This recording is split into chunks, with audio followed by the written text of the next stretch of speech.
नमस्कार, स्वागत है आपका। देख रहे हैं आप सी न्यूज भारत। मैं हूं आपके साथ इशिता तिवारी। किशनगंज के कोचाधामन प्रखंड मुख्यालय में बिहार प्रदेश मुखिया संघ के अध्यक्ष ने प्रखंड की गंभीर समस्याओं को लेकर चिंता व्यक्त की और चेतावनी दी कि अगर सरकार और प्रशासन समय रहते प्रभावी कदम नहीं उठाए तो बड़ी चुनौती का सामना करना पड़ सकता है। इस अवसर पर प्रखंड के सभी पंचायत मुखियों की उपस्थिति में एक समीक्षा बैठक आयोजित की गई, जिसमें पंचायती राज व्यवस्था को सशक्त बनाने और विकास कार्यों की प्रगति की समीक्षा की गई।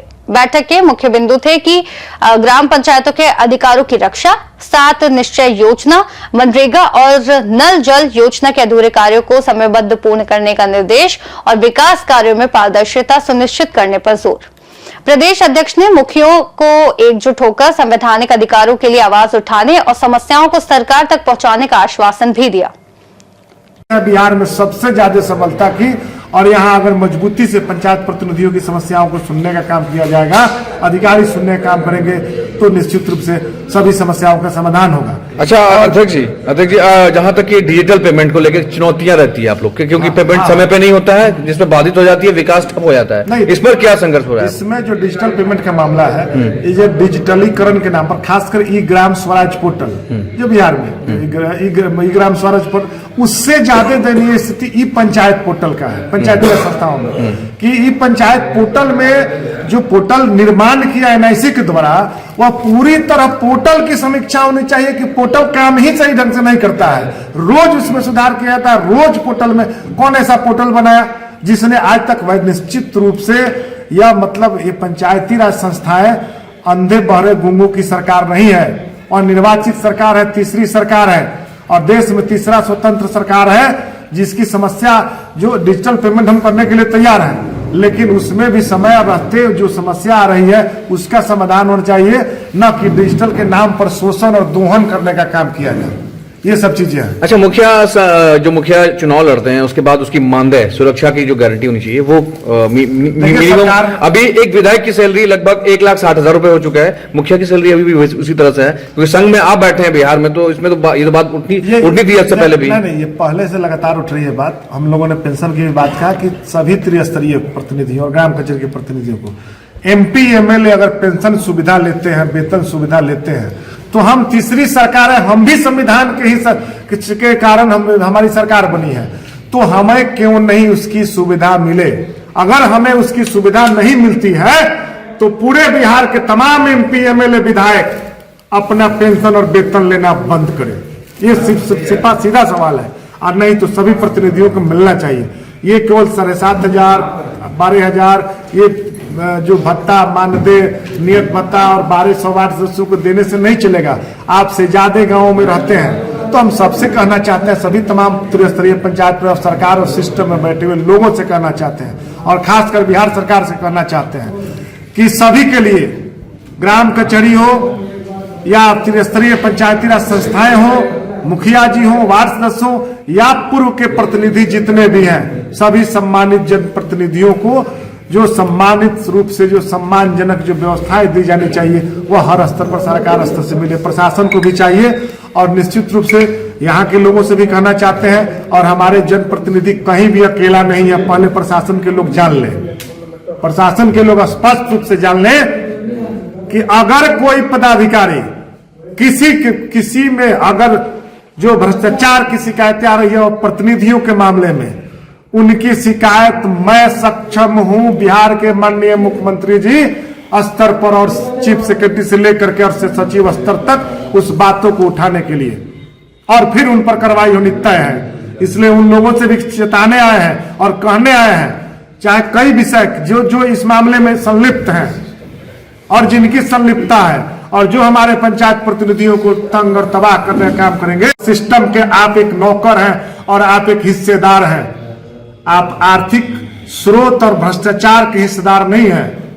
अगर वैसी स्थितियां उत्पन्न की गई है, माननीय मुख्यमंत्री जी से भी कहना चाहते हैं कि आप किशनगंज में आइए, देखिए नल जल की स्थिति क्या बनी हुई है।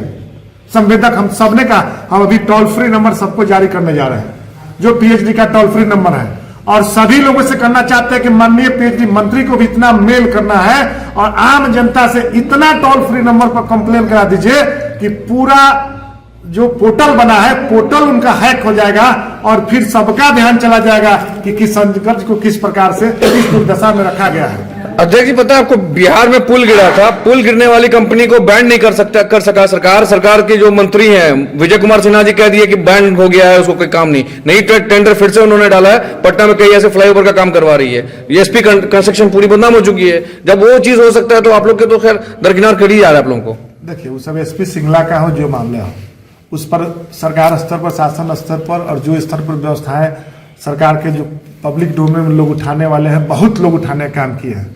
हमारा मूल विषय है कि हम अभी जिस चीज को लेकर के कि आपने जो हमें उस चीजों को इंगित किया, सवाल यह है कि उससे बदतर स्थिति यहाँ पंचायतों में बनी हुई है। आज हम आप सभी के बीच आए हैं, दो चीज। अच्छा, कह रहे हैं कि ये जो आज आप लोग की बैठक को लेकर के जो आपने दिशा निर्देश दिया, जितनी सारी शिकायतें आई है, इस पर क्या विचार हो रहा है? क्योंकि जनरल योजना जो धरातल पर आपने कही है, जनरल योजना का काम जो है वो बहुत खराब रहा। जब डिप्टी सीएम, पूर्व डिप्टी सीएम के ही जो रिश्तेदार ठेकेदार होंगे और भ्रष्टाचार खुलकर हुआ, सरकार इस पर मौन रही है। सरकार एक शब्द भी नहीं बोला। चुनाव से पहले लंबे वादे करके चले गए, चुनाव खत्म हो चुके हैं, लमसम 3.5 महीना हो चुका है। पूर्व डिप्टी सीएम अगर सही होते तो बिहार में इस बार मंत्री नहीं बनते। उसी रिश्तेदार के कारण तो वह मंत्री नहीं बने। सवाल यह है जिनके बारे में आप तारकिशोर प्रसाद जी के बारे में इंगित करने का काम किया, हम स्पष्ट खोल के करना चाहते हैं कि जो करप्शन के चार्जेस लगे हैं जिसके कारण वो नहीं बने। सवाल हम देखिए, दो चीजें हम आज यहाँ पंचायत प्रतिनिधियों की समस्याओं को लेकर के आए हैं और हमारा मूल विषय है कि पंचायतों का परिसीमन 2001 में कराया गया था 1991 की जनगणना के आधार पर, और 1991 की जनगणना अभी 35 वर्ष हो चुका है। देश के सभी राज्यों में हर 10 वर्षों पर परिसीमन होते आया है। बिहार में पंचायतों का इस किशनगंज की स्थिति है कि किसी पंचायत की 30 से ज्यादा आबादी हो चुकी है। 12-12, 20-20 किलोमीटर रेडियस में पंचायतें हैं और एक एक पंचायत यहाँ इतना दूरी में पंचायत मुख्यालय के जो पंचायती राज संस्थाओं को जो उनके प्रतिनिधि हैं वह समय पर आम जनता को जो जरूरी सुविधाएं हैं मुहैया नहीं करा पाते हैं, क्योंकि वह आर्थिक संसाधन पंचायतों को सबल नहीं बनाया गया है। दूसरा सवाल ये स्पष्ट रूप से करना चाहते हैं, अगर आपने परिसीमन नहीं कराया तो फिर आपने आरक्षण रोस्टर कैसे बदला? चूंकि उस समय कोई सुप्रीम कोर्ट में नहीं गया था, 2020 का डिसीजन है और सुप्रीम कोर्ट का साफ कहना है, जो सत्ता में बैठे हुए लोग भी सुन लीजिए, सुप्रीम कोर्ट से आप बड़े नहीं हैं, आप मंत्री हैं या कोई हो, सुप्रीम कोर्ट से कोई बड़ा नहीं है। सुप्रीम कोर्ट का साफ कहना है कि आरक्षण अगर आप रोस्टर बदलना चाहते हैं तो 73 अमेंडमेंट संशोधन के तहत जो पंचायती राज संस्थाओं में चुनाव आयोग का जो दायित्व है, जो रोल निभाया गया है, उस रोल के अनुरूप अगर आपने काम नहीं किया तो आरक्षण को हम निरस्त करने का काम करेंगे। थर्ड लेयर अपनाना है और थर्ड लेयर जांचोपरांत ही कराना है, उसके लिए आयोग बनाना है। तो भैया आप आयोग कब बनाएंगे? तुम सरकार से पूछना चाहते हैं।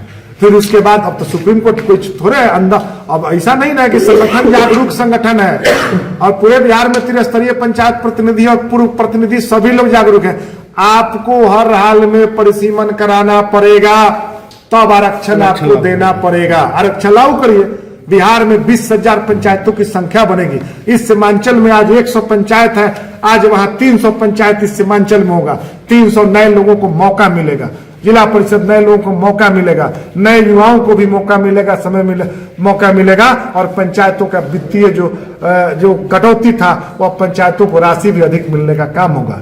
तो हम साफ साफ कहना चाहते हैं और यह कैंपेन चला रहे हैं पूरे बिहार में, पब्लिक डोमेन में हम कहने का काम कर रहे हैं कि बिहार में पंचायती राज संस्थाओं का परिसीमन अनिवार्य है और उसको कराना पड़ेगा सरकार को। उसके लिए अगर सरकार समय रहते निर्णय नहीं लेगी तो हम लोग फरवरी माह में माननीय उच्च न्यायालय और सुप्रीम कोर्ट में भी जा रहे हैं और उसकी तैयारी चल रही है और अभी हस्ताक्षर अभियान चल रहा है। और दूसरा है कि मनरेगा का बकाया, अगर मनरेगा के बकायों के मामले में जो मनरेगा का बकाया है, स्पष्ट रूप से भारत सरकार के केंद्रीय मंत्री शिवराज सिंह चौहान जी भी सुनने का काम करेंगे कि मनरेगा के बकाये के मामले में कहना बीबी राम जी योजना से हम लोग स्पष्ट रूप से यहां से हम आह्वान करने आए हैं कि अगर मनरेगा का मटेरियल का बकाया भुगतान नहीं होता है तो हम बीबी राम जी योजना से अलग हो जाएंगे। आप करा लीजिए। किससे कराइएगा? कानून कहता है कि ग्राम पंचायत से ही उसका निबंधन होगा, हम नहीं कराएंगे। आप जबरदस्ती हमें एक्सटॉर्शन करके नहीं ना करा सकते हैं। पहले तुम हमारा बकाया दो, पहले हमारा जो बकाया राशि है टोटल राशि वापस हो, दे समय रहते, उसके बाद फिर आप बेबी जी राम जी योजना लागू करिए। तो हमने स्पष्ट कहा है कि अगर समय रहते फरवरी से मार्च के बीच में हमारे बकाया राशि को नहीं दीजिएगा तो हम इससे अलग हो जाएंगे। क्या इसकी लड़ाई चल रही है? एकदम हर स्तर पर चल रही है, पूरी तरह हम लोग संगठित हैं। अगर नहीं चल रहा होता तो 600 किलोमीटर से दूर आकर के हम कोचा धमन और किशनगंज नहीं आते। कई पंचायतों में पंचायत सरकार भवन बनाए गए हैं, हाँ, करोड़ों की बजट से बनाए गए, लेकिन उसमें बोल बहुत सारी ऐसी पंचायत नहीं, उसमें हम यहाँ के कार्यपालक अभियंता बीसीडी को कहना चाहते हैं और स्पष्ट रूप से, और कार्यपालक अभियंता एलईओ करना चाहते हैं कि लूट का अड्डा बनाने का काम किया गया है यहाँ, खासकर उसमें संवेदकों के माध्यम से। जिस प्रकार से पीएचडी में 90 रुपया का जो नल है वो 5 रुपया का नल लगाने का काम किया गया है। जो मरम्मती करना है, जहां लोहा गैल्वेनाइज पाइप लगाना है उसके जगह पर प्लास्टिक का पाइप लगाने का काम किया है। जो जीपीडीपी पाइप है उस पाइप की गुणवत्ता जो एमएम है वो सीधे आज मिट्टी में डालने के बाद उसका एमएम पाइप वो ध्वस्त हो जा रहा है। तो सवाल बहुत है इसमें। यहाँ कार्यपालक अभियंता बीसीडी, अगर गुणवत्ता के मामले में सरकार ने स्पष्ट, बिहार सरकार ने आदेश दिया था और उनसे भी कहना चाहते हैं कि पंचायत प्रतिनिधियों जहां सबसे पहले तो आपके मीडिया, आपके चैनल का शुक्र, आपका धन्यवाद, खैर मकदम है आपका।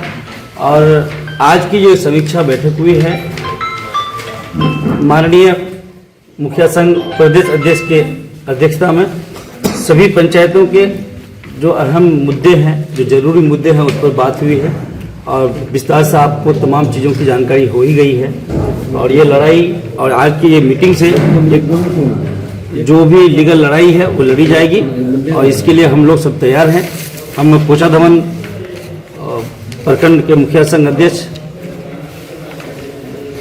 की तरफ से, तमाम माननीय मुखिया जी की तरफ से इस बात को जिम्मेदारी के साथ कह रहा हूँ कि हमारी लड़ाई जो है अभी मजबूती के साथ लड़ी जाएगी। जो पंचायतों के अधिकार में जो हनन हुई है, कटौती हो रही है, जो भी पंचायत के प्रतिनिधियों के साथ जो दुर्व्यवहार हुई है, ये सारी चीजों को लेकर हमारी लड़ाई। किशनगंज से सीधी संवाददाता मिनहाज आलम की रिपोर्ट।